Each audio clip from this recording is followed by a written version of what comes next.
on networks from, indeed, a mathematical point of view, what you might call generic applied probability.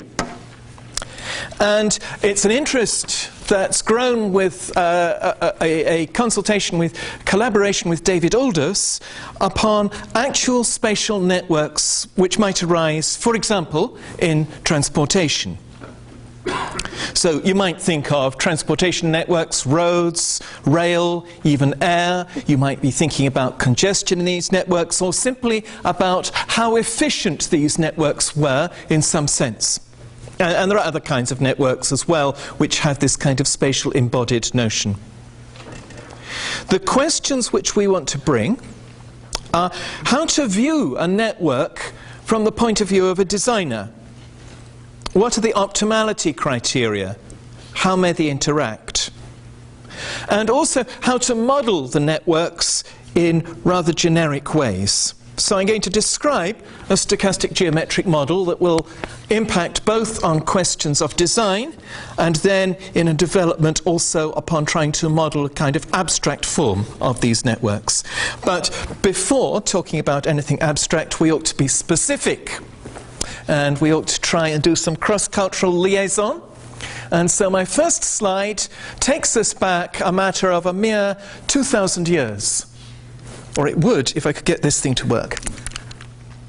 My clicker's not working. The chair is much using that, but I can try. So it may not have switched on. no, but The clicker's not clicking. okay. Because it's so this is the problem with having a talk at the start by a theoretician, because they can't actually switch their clicker on. So I'm going to talk about, firstly, a transportation network that fascinates many small children in the United Kingdom. That's the network of Roman roads, which was established when we were first civilized by Europe. And clearly this network was built for a purpose. It was important for trade. It was also important for, how can I say, polite forms of control. If the equivalent of the football crowd up here got out of hand and started getting a bit rowdy, then a Roman emperor would want to tell his bodies of persuasive people with sharp implements here and maybe there to move as quickly as possible to where the disturbance was taking place and to persuade these people in some pointed way to go back home quickly or else. So they had to get quickly from one part of Britain to the other. So naturally, you can see the network is kind of focused upon this. There are lots of very nearly straight lines. And Roman roads in Britain are famous for being extremely straight, even when it would seem logical to go round something. They just go straight through. Not too much trouble with planning those days. But there is another problem, and that is, and I see that in Texas yesterday you experienced something of the same. Britain is famous for its weather. And thus, the more roads you put down, the more you have to pay to keep them up in the British winter and repair them. And so a Roman emperor might very well have looked at the problem of building Roman roads in Britain and thought, on the one hand, they want a road straight between any one place and any other place for the purposes of persuasion. And on the other hand, they don't want too many roads because that will cost them money, and Roman emperors were always worrying about money. And so the Roman emperor might have said in Latin, pro optima quod faciendum est. What is the best thing to do? He has, in fact, what we now know as a frustrated optimization problem. On the one hand, he wants to build road networks which give as quick connections as possible between any two random places. On the other hand, he wants to minimize the total amount of road used. And clearly, achieving one will damage the other objective, so there has to be some kind of trade-off. So first interest is, what can you say about that sort of trade-off if you're interested in designing networks like this? How can you help Roman emperors with their job? And there are many more contemporary examples that one could describe. Having got into this, and I shall describe briefly the sorts of answers we got out later, having got into this, one can then start asking about networks in general, how you might produce a sort of generic model for networks, particularly ones which have a sort of invariance about them in some statistical way. So here is my second slide.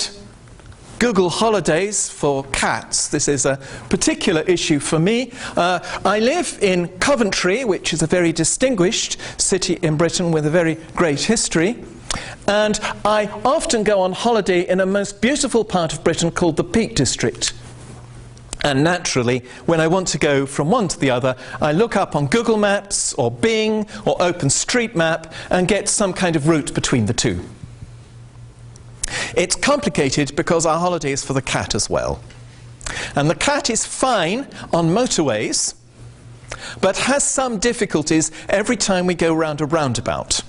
So really, our optimization criterion ought to involve the bare minimum of roundabouts between Coventry and the Peak District. Unfortunately, that's not possible, and sometimes it goes unpleasantly wrong, both from the cat's point of view and from ours as we travel up.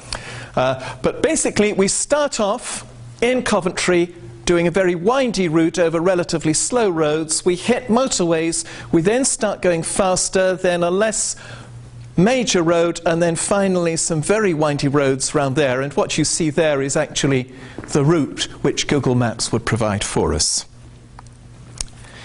So, a number of things to observe. Firstly, if there are a number of sources and destinations you want to go to and from, you can make a network out of this just by connecting all of these sources and destinations using the prescribed routes by Google or Bing or by OpenStreetMap.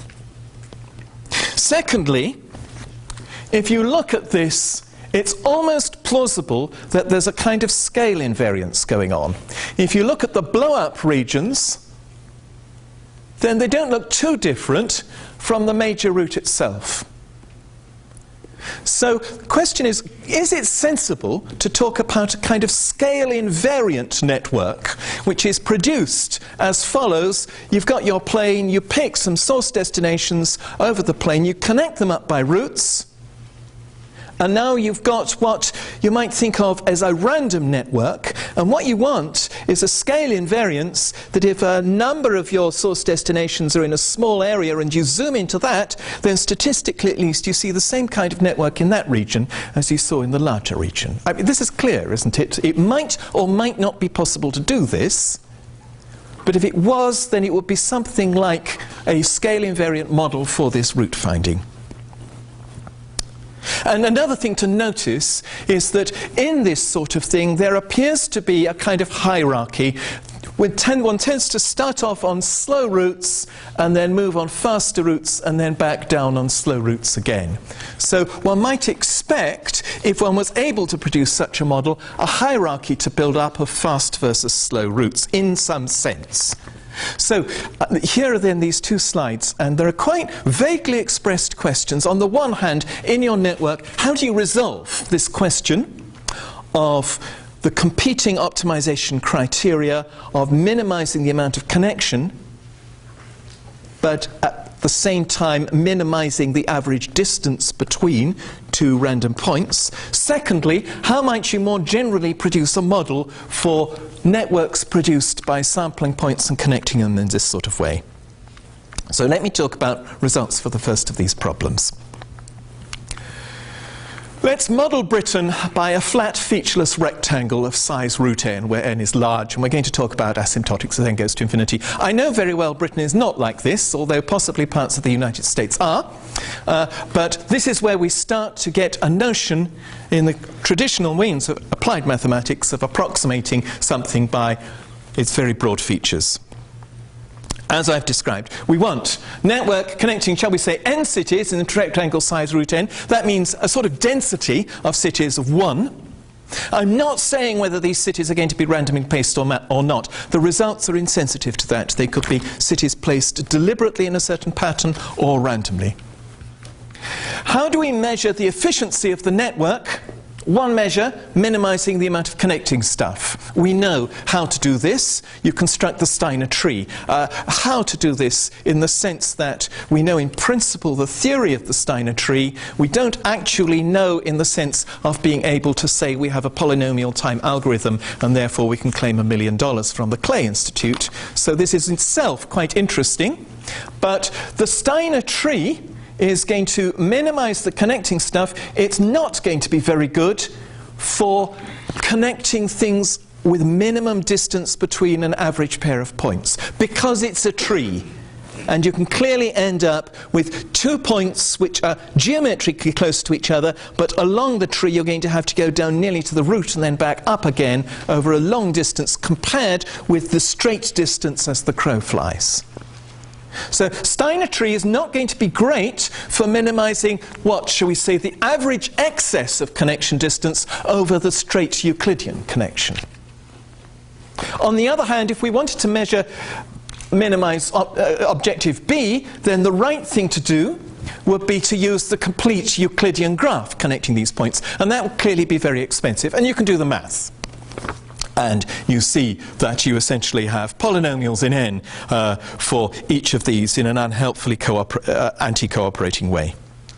So the first piece of work with Aldous was to produce a compromise network and to try to do as well as possible. Let's just do some figures here. If I can read correctly, the length of a Steiner tree would be order n, where the rectangle is size root n. Length root n. And the complete graph would be, I could do this in my head and I haven't written it down. The length of it would be large. I'm not going to try and do this sum in my head. And the question is, how do you resolve these two? You expect for the Steiner tree to improve on that, you're going to have to get closer to a Euclidean connection, and therefore you're going to have to use substantially more than order n of connection distance. But it turns out you don't. So the Aldous-Kendall recipe, you start with a Steiner tree connecting all the points. So you've got your connection, it's just not efficient. You add a sparse set of random lines.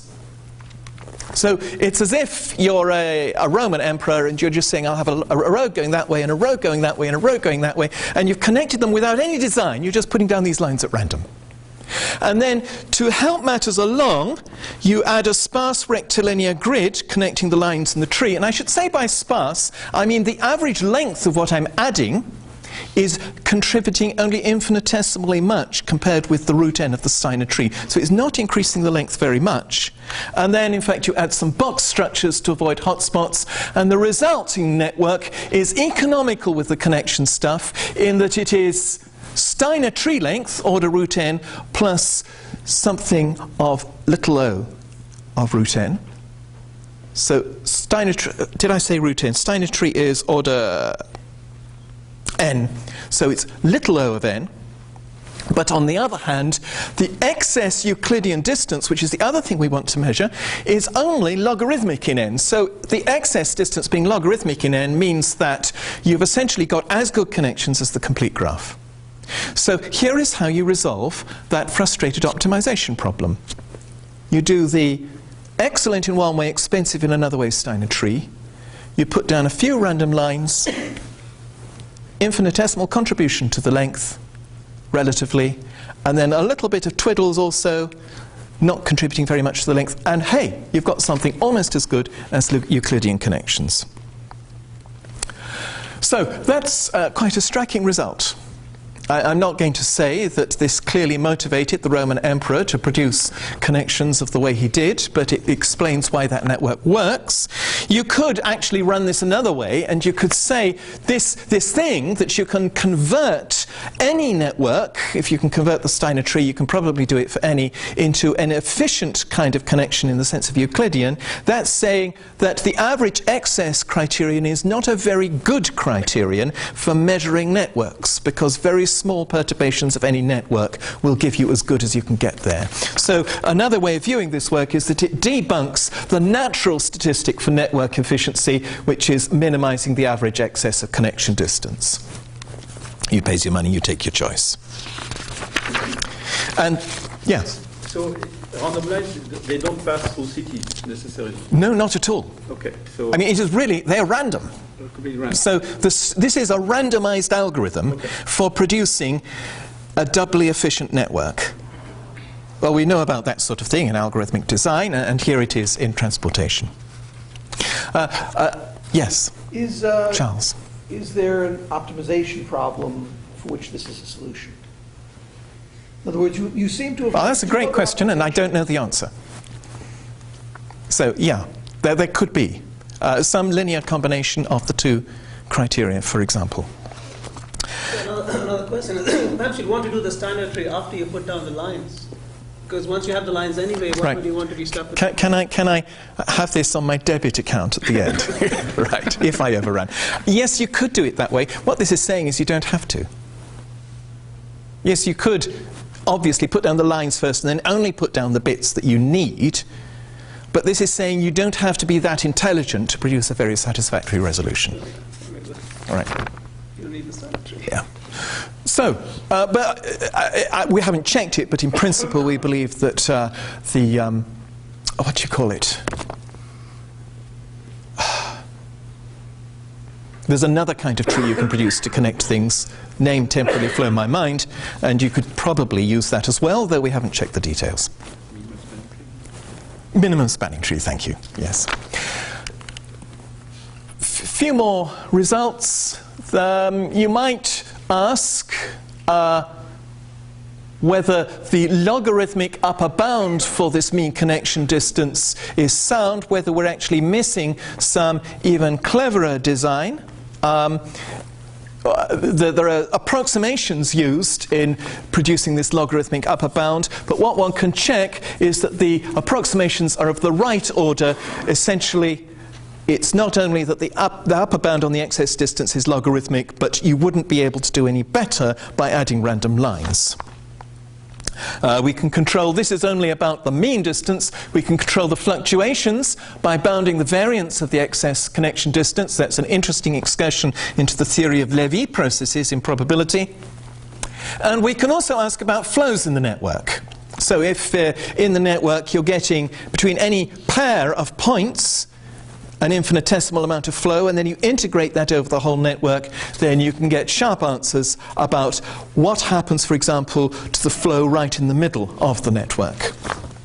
And there are many other things besides. But I want to move on to talk more about the second problem now. So I've talked a bit about this frustrated optimization problem, but now, having talked about that, having got the notion that random lines are a useful sort of thing to add in, I now want to talk about how we might turn to the second problem and model this kind of scale invariant network as a kind of generic model for these transportation networks.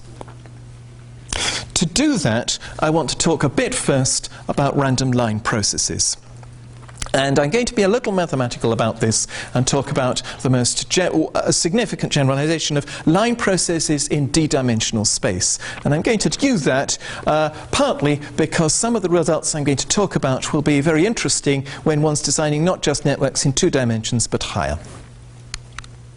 So I want to talk about how you would produce random lines.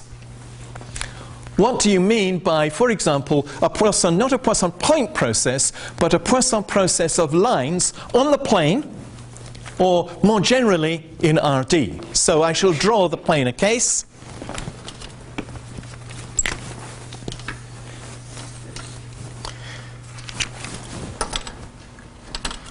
And I want to know what I mean by building a pattern of random lines like that, which I would require to be Poisson in some sensible way.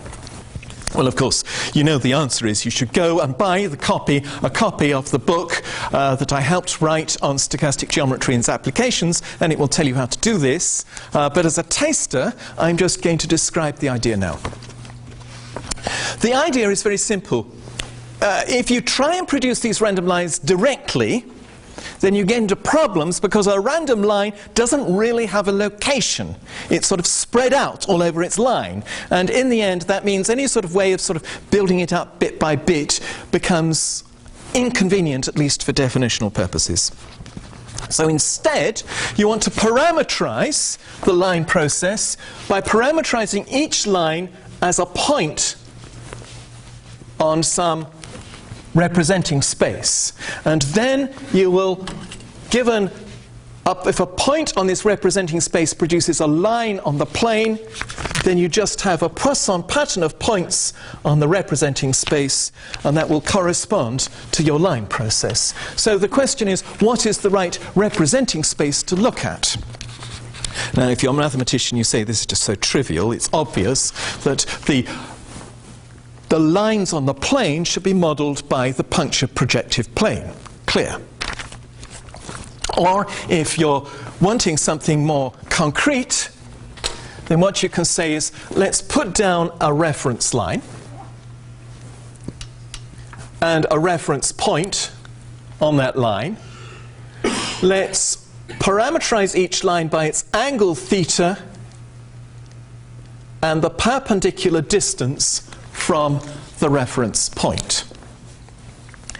And that will give me r and theta.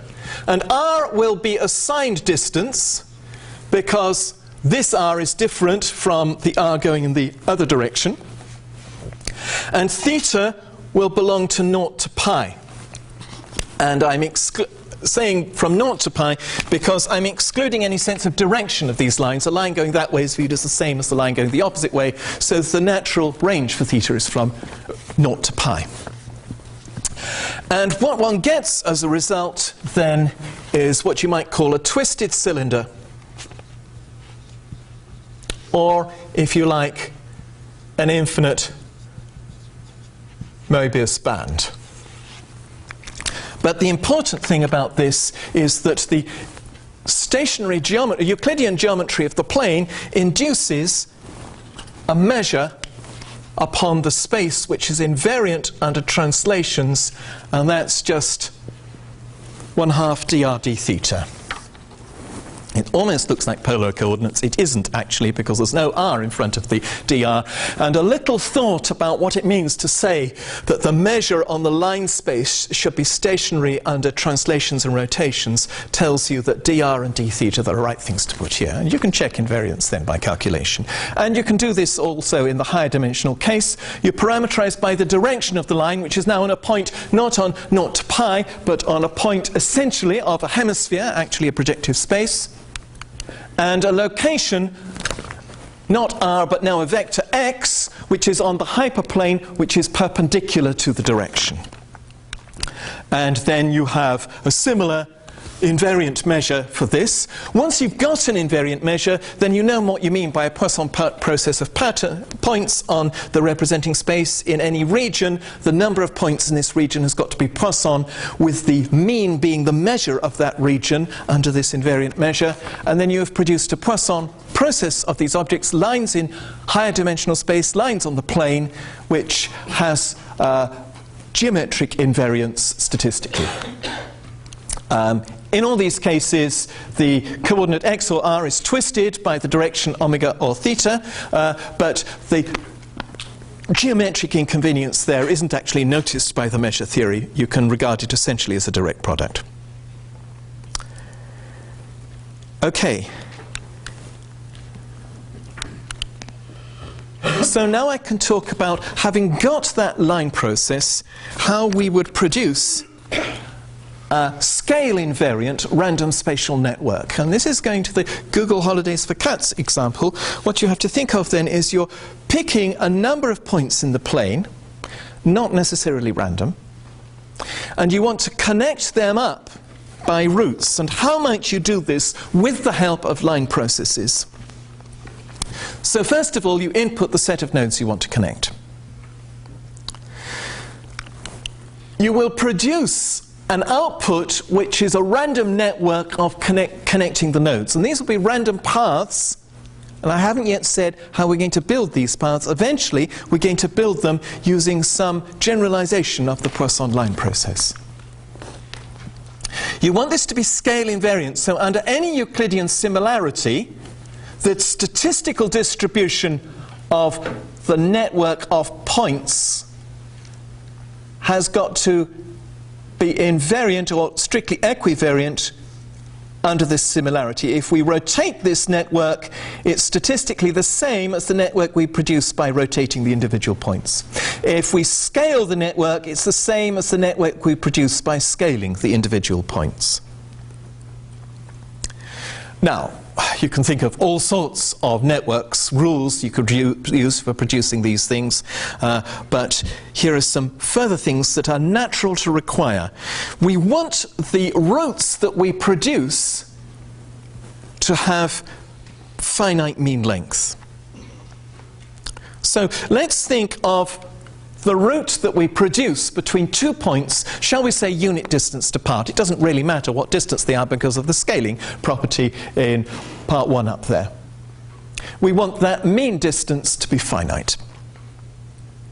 So that would rule out quite a lot of recipes because they produce these paths by some complicated statistical construction, and you discover to your dismay that the paths you were thinking of would all be of mean infinite length, and that wouldn't be very good as a model. But there's another rather subtle property that we also want. If this is a network of some sense of best paths, I'm using fastest as a metaphor for best, then we'd expect if you're going from A to B, that path should be useful for producing a connection between C close to A and D close to B. So we'd expect quite a lot of reuse of paths. Here's one path going from A to B produced by this network.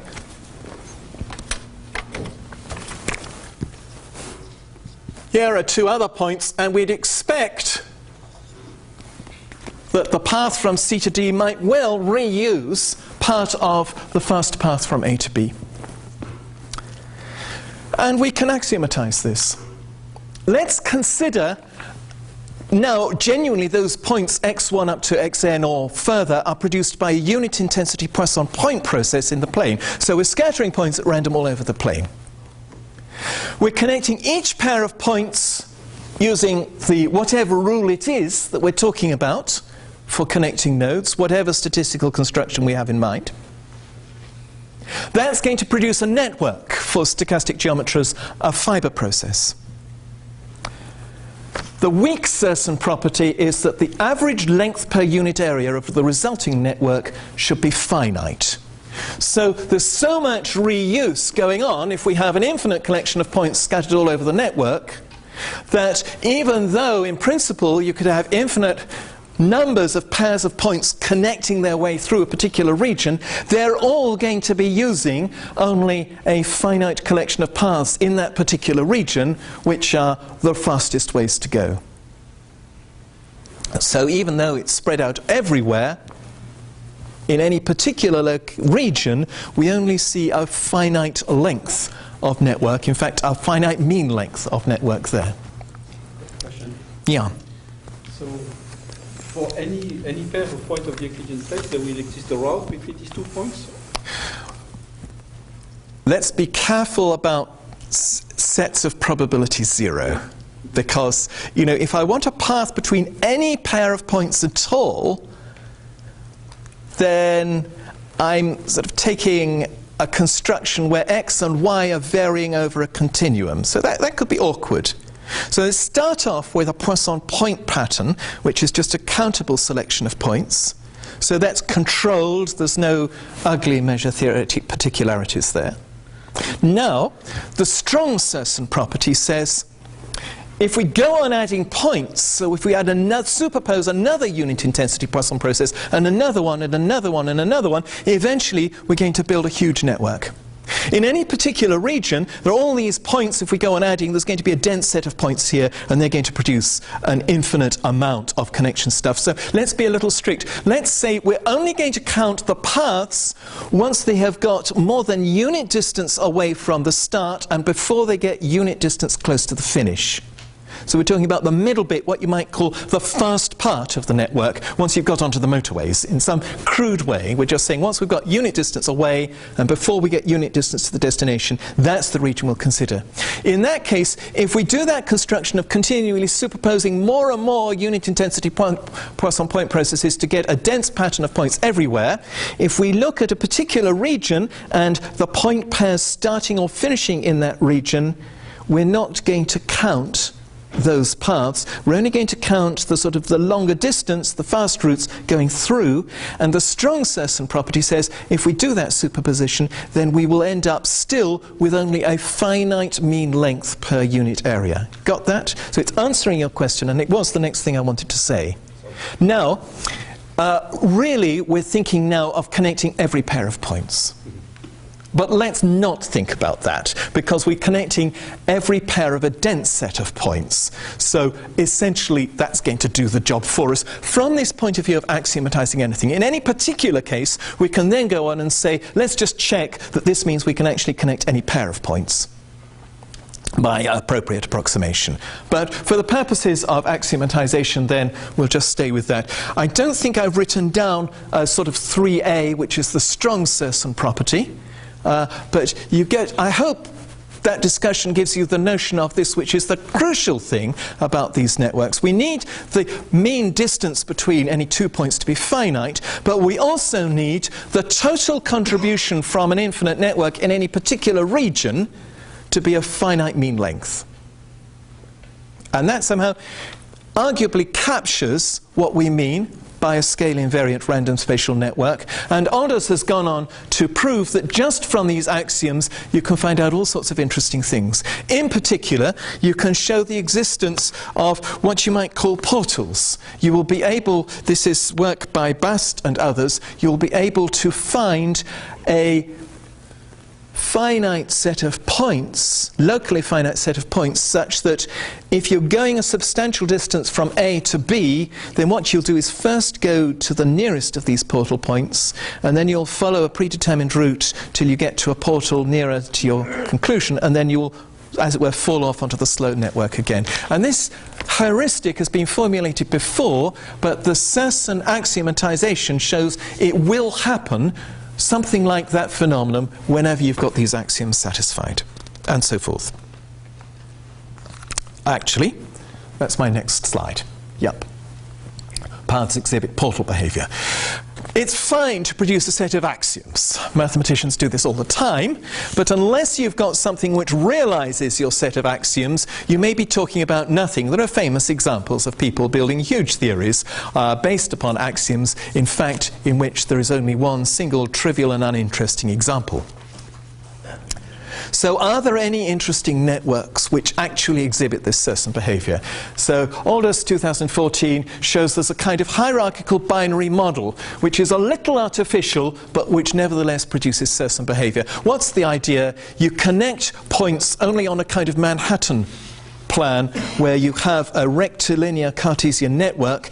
The network itself is dense because it's dyadic, that's to say it includes all lines y equals some dyadic rational and x equals some dyadic rational, and you have a notion of speed so that as you get dyadic rationals which go further and further down the depth of the dyadic rationals, the paths get slower and slower, and so you're going to use them only for short-range work. That's a very lattice structure. It's very not rotationally invariant. It's not even scale invariant. But by randomizing rotation and scale, you can force the spatial invariance. And that, it's a substantial amount of work, exhibits SIRSN behavior. But there is another, and I think better model, also proposed by Aldous, to do with line processes. You use line processes for the connections. Now, a line process of the kind I've described here, it's got a finite intensity upon the representing space, and you can show that the amount of line in any one region is of mean finite length, and in any one region only finitely many lines will intersect. And short story, if you want to connect A to B, you can't get onto the line process in general because there will be no lines passing through it. So what do? You superpose more and more line processes to build a pattern of lines which is dense everywhere. And as you go on superposing, you superpose slower and slower speed lines. And then what you ask for is paths which follow the line process, but such that as you travel along the path, you only travel on at the speed of the line you're on, and you try and minimize the time you take from A to B. So you've got a kind of chronological metric to see how you choose the paths. Yes, Charles? I can see the hierarchy and the scale invariance coming in as a recipe or a guide to producing solutions. What I'm not quite seeing is there an abstract sense in which there is an optimization problem which demands that the solutions be hierarchical or scale invariant? Is that something forced on us by the optima, or is it a useful thing in producing good solutions? So it's a good question, and the answer is essentially this remark about paths exhibiting portal-like behavior. The 2014 paper shows there are going to be, in some loose sense, a fast network that you have to get onto by going through particular sets of points. I don't think there's any optimization other than, No, I think the question about whether there is something you optimize is an interesting and thought-provoking question. But you can say, given those axioms, you will see that kind of behavior that looks as if there is something being optimized. But the stage we're at now, we have the stage we have just completed, and I have to check time to make sure I'm not going to go over, but I'm okay. We've a little over 10 minutes at the moment. Yeah, a little more than 10 minutes, I hope, yes. The stage we're at now is that we have not just this somewhat artificial model, but also the Poisson line process model for realizing the axiomatization. And frankly, that's the highest priority. You've got to know that there's something there to study. So, let me go into a little more detail about this Poisson line process then. As another way of thinking about this, instead of superposing lots of lines, is you say that instead of modeling a line process, you're going to model a line plus speed process. So now your parameterizing space isn't just your original parameterizing space, but it's the Cartesian product of that with a positive half line which is measuring speed. And the intensity measure is not just on the representing space, but it's also giving the speed as well. And the relevant intensity measure, well, we're representing space now parameterized by v, speed, as well as the parameterization by r and theta, or more generally. And to achieve the scale invariance, you're forced into a intensity in the representing space like this. So the speed has a density which is gamma minus 1 by 2, v to the minus gamma. And we want gamma greater than 1, otherwise you have fast lines close to everything. The line process is then going to be dense through the whole plane, essentially because v to the minus gamma has an infinite integral over the whole half line. But lines of speed exceeding any threshold, if gamma is greater than 1, or in d dimensions gamma greater than d minus 1, I think it should have been, is going to be a proper line process with only locally finite pattern of lines. Now, the technical bit. What is a path? We'll use lines to go from A to B as fast as is legally possible, and there are various possibilities. One is that you find that when you do the optimization for a particular gamma, you find in the end that going as fast as possible involves traveling more or less on a straight line. Or you might find that you can't even get going, that all lines take an infinite amount of time to go from one place to another. For which gamma might we get a decent network? So we seek the shortest path lines, shortest time lines. We can talk about a maximum speed limit, which is just at any one point the fastest you can go. Most places the maximum speed is going to be 0. But on the lines it's going to be whatever is the fastest v of a line passing through that point. And you can talk about paths which integrate that kind of measurable speed limit, obeying the orientation field defined by the line pattern, so they're always traveling along lines and obeying the speed limit. If gamma is greater than d, then there's an a priori random bound on the distance you can travel on such a path in any fixed time. And then by a little functional analysis, you can show that the space of paths up to time t it's closed, indeed weakly closed, and in fact, if beginning in a compact set forms a weakly compact set. And what that is saying then is that if you have pi paths at all, if it's possible to go from A to B in a finite time, then you can also go in a shortest time, and those pi geodesics can produce the connections to build up your network. So, if we can show it's possible to connect in finite time, we can show there are shortest connections once gamma is greater than d.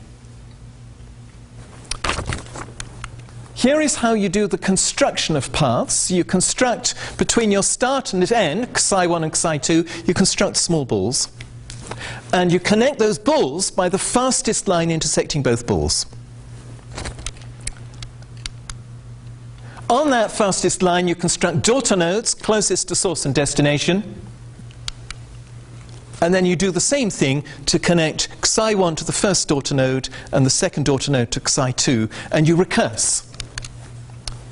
Borel-Cantelli and a little analysis show there's an almost sure existence of a resulting path, and what's more, that has a finite time to go from A to B.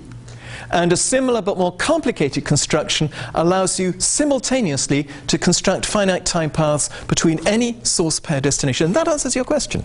In this particular case, you can now really put flesh on the bones, and you can say, yes, this happens. So what we've produced, essentially, is a random metric space. I challenge you to try and visualize this in 3 dimensions. In 2 dimensions, it's quite easy because the lines intersect. And so you can see you're going to start slow, work up to high speed, go where you want to go, and then work down again. In 3 dimensions, none of these lines intersect. So I can't say how you're going to start, but once you're on a line, if you want to change direction, you've got to change down gears and then change up again.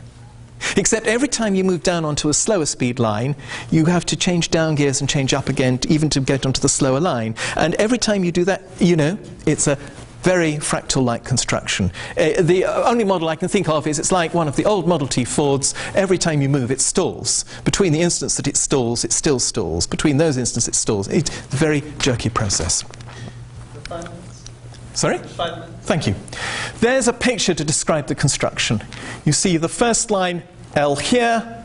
Here are the daughter nodes. You make connections there. You just carry on. Okay.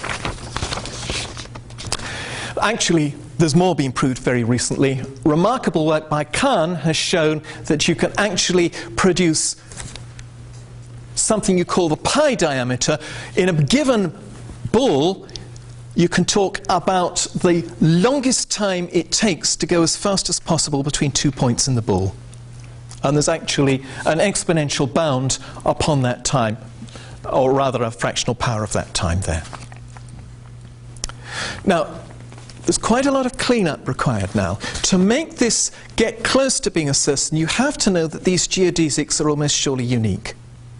You have to know that they're almost surely of finite mean length. You could, in principle, have a geodesic which is as fast as possible between 2 points, but which has infinite mean length. Think, for example, of going from Austin to Dallas, but finding your fastest route actually takes you somewhere through Alaska. Right. So, in principle, you can get to a position where the finite mean length isn't finite. And then you also have finally to show the SIRSN property. Given the time, I'm going to pass very quickly over the technical aspects of this. But first, here are some simulations of the sorts of sets of routes you see. For gamma is 2.1, which is just above the threshold gamma level of 2, for which you can do the construction. This is what you get if you connect the purple points here to the squares here by fastest routes. As gamma increases, so you start seeing more and more direct connections.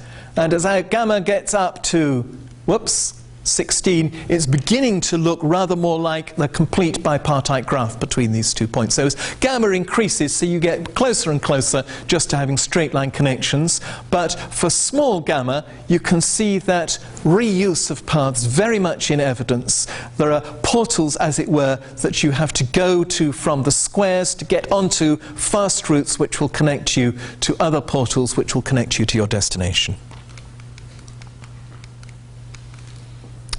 Are they unique? I think the answer to this is yes.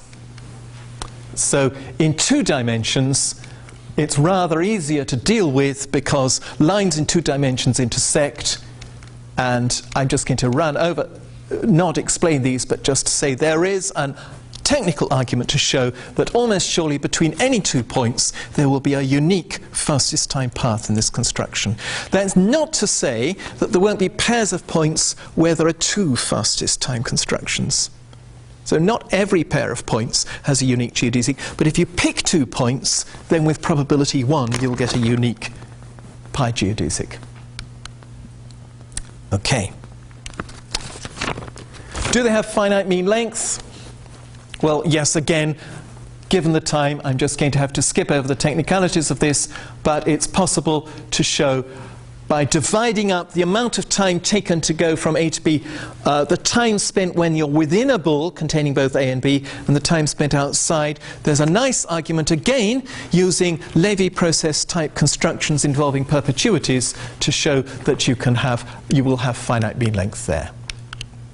So we've got most of these. We've only got the SIRSN property left, which is to say the sufficient path reuse to show that when you're connecting up a whole Poisson point pattern, you will only get a finite mean intensity of total path in any particular region, or the more stronger variant.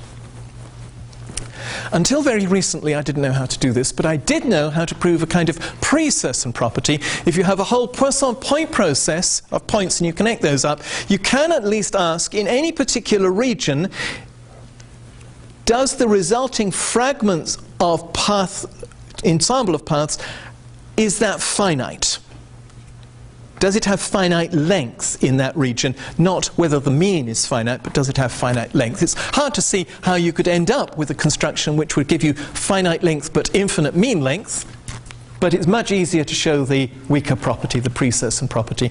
And it's a construction like this, you can show the existence of structures such that it's a positive chance of a structure existing such that all the points in there connect to all the points outside only by paths which go first to A and then to B and don't otherwise enter this region in here.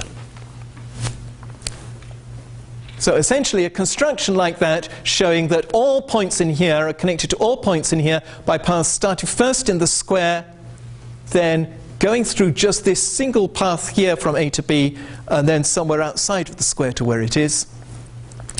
Once you've shown that, then a scaling argument shows that you have this pre-SIRSN property. You will only have in any particular region, you will only see a total finite length of connection there. Right. Kahn actually just at the beginning of this year produced on arXiv a proof that not just the weak SIRSN property, also the strong SIRSN property holds for all dimensions and for all gamma greater than D, the permissible thing. So we have actually these SIRSNs not just for the plane, but also for 3 space, any higher dimensional space you like. Very remarkable piece of work. It's going to appear in Annals of Probability in due course, and it's based upon that pi diameter exponential moment I described here. Strictly, it's an exponential moment of this fractional power of the pi diameter. So, substantial code reuse, and that's just a verbal summary of the pigeonhole, but I'm getting very close to my end, so I should move to my conclusion now. What have we got? It's something interesting in many ways. We've got scale invariant random metric spaces, actually, bearing in mind your comment here, we can produce natural random metric spaces in RD which have this invariance under scale, but visualization of these paths is interesting in D greater than 2. In the case of the plane, we've got a SIRSN using this construction, and thanks to Kahn, we know this holds in all dimensions. Let's talk about some things we don't know. Think of just the ordinary planar case. You want to connect this point to this point. You have this recursive construction which says, firstly, most of the connection is going to be done by a very fast line. To get to the very fast line, you're going to use rather slower lines. To get to those slower lines, you're going to use slower lines still. You know, sort of, that your geodesic is going to start at slow speeds, work up, get onto that fast line, then go down again. But that's just a candidate path to show a path exists. What does the geodesic path itself look like? It seems intuitively clear that the path is never going to do the following. It's never going to start off, move up to a fast line, and then slow down again to a stop, and then start off again, and then go to a move to a fast line until it gets to its destination. In other words, a pi geodesic we expect will never stop on the way. Can't prove it. Just seems obvious. So I think that's the big question left unresolved here. There's also a contemporary question in pure mathematics. There's a very interesting combinatorial construction of maps based on Brownian motion, which are metric spaces on the plane. And Kahn highlights the Poisson line SIRSN in 2 dimensions with gamma equals 3 as having strong relationships to these Brownian maps. It can't be the case that they are the same. That would just be stupid. But it would be interesting to see how close the resemblances are. And I'll finish by noting various papers which fill out the body of this work. And I'm going to finish with a slide pretty much on time, bearing in mind the helpful questions I've had. Here is a very old network. This is 2,000 years old. It's a network which connected once all of the major sheep trading and monasteries in the north of England. You drove your sheep along these paths, so it seems an appropriate picture to finish with to say I'll be happy to answer any more questions you might want to ask now. Thank you.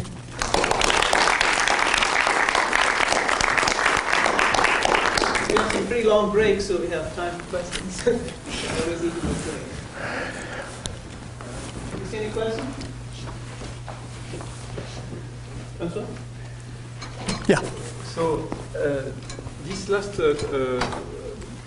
construction. So actually, if you change the cities, if you will have to change the complete construction. So, right? If I move one city, yeah, then all the paths going to that city will alter. Yes. Although if I don't move it very far, then I will generally expect the paths not to move very much. Okay. Except that in some cases there certainly are pairs of points which have 2 shortest geodesics, and in that case, if my source and destination are close to these 2 and they move, I could expect a sudden big change. Another question I could have said is, when there are multiple geodesics between 2 points, is it only 2 or can there be 3 geodesics between them? And I don't know the answer to that too. But that sort of nails your question, doesn't it? Generally, you expect not much sensitivity, but there must be cases in which there will be quite big changes to allow for the non-uniqueness of geodesics, which one can show must exist. There must be non-unique geodesics.